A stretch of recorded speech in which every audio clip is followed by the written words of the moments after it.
As I said earlier, there are a lot of people lying about the things that Charlie Kirk said and stood for and represented. And I showed you earlier how, you've got AOC, you've got Ilhan Omar, you've got the squad trying to twist his words to their own sick narratives. And I see a lot of memes floating around too.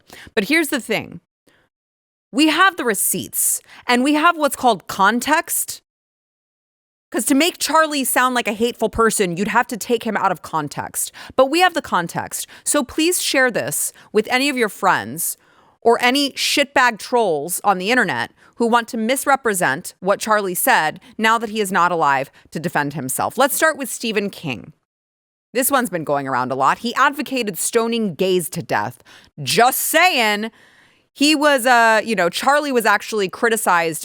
He criticized people for cherry picking Bible verses. He criticized the YouTube star Miss Rachel for citing God's wish for Christians to, quote, love thy neighbor in Leviticus, saying that should include gay people. That's what we hear all the time is just, well, love thy neighbor.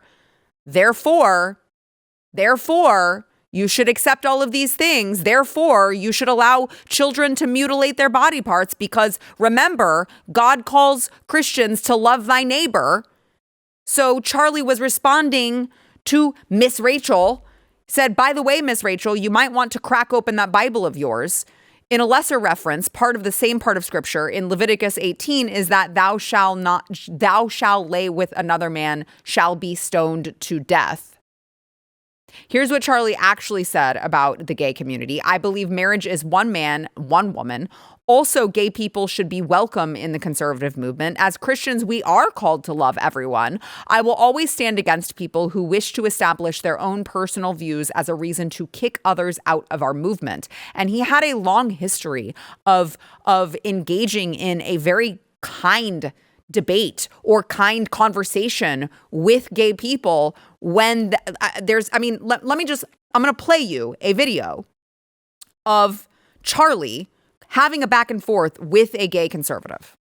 I'm a gay conservative, and I just want to kind of ask you, what do you have to say for people like me who kind of feel like, I guess, it's kind of hard for gay conservatives because there's not a lot of us. So, what do you have to say to other gay people who need to realize, they do have a choice? Yeah, first of all, welcome to the conservative movement. I don't think you should introduce yourself just based on your sexual attractions. No, I agree. Because that's not who you are. I like to be thought of as a person. And for sure, you are a complete human being, and I'm sure you treat people well, and you're studying something. So I want to get away with this idea that you're gay anything. I just think that we have gone a long way in the negative direction in this country, where we act as if the most important part of your identity is what you do in the bedroom. It doesn't mean that much to me, but if you ask from a perspective as a Christian, I don't agree with that lifestyle, but politics is about addition and multiplication. I imagine you agree with a lot of what we talk about. Absolutely. Right? Strong borders, strong country, and for that, we welcome you into the conservative movement. Where's the hate that I was promised? Where's the hateful rhetoric? Where's the judging gay people? Where's the, Charlie said gay people should be stoned to death? He just literally welcomed him into his movement. So it's just not true. There was also one going around, Charlie was a fan of the Second Amendment. He got shot to death. Here's what a Syracuse University professor had to say about that. Charlie Kirk said it was worth it to have, quote, a few gun deaths each year so that we can have the Second Amendment. He called those deaths prudent and a rational deal. Him dying this way seems both ironic and in line with his own politics. Now, I want to play for you the real quote from Charlie, which, as you can guess, was, of course, taken out of context. We need to be very clear that you're not going to get gun deaths to zero. It will not happen. Right. You can significantly reduce them through having more fathers in the home, yes, by having more armed guards in front of schools.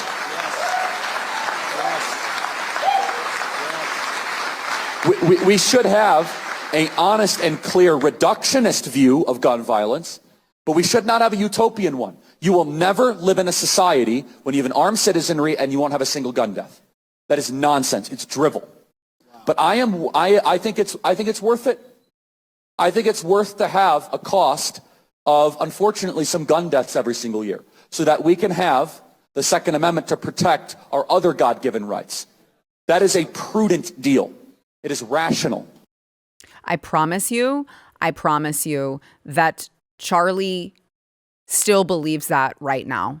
I promise you. Because he understands the repercussion of not having an armed society. And he understands that just like with drugs and any other contraband that is sold on the black market these days, because it's not illegal, you can't like just make guns illegal, we're going to make murder more illegaler. I realize that's not a word. That's the point. We're going to make murder illegaler and then people will stop doing it. Of course, he understands that. And therefore, he understands the importance of someone having the ability to protect themselves from the bad guy with the gun. Now, let's get to the racist claims.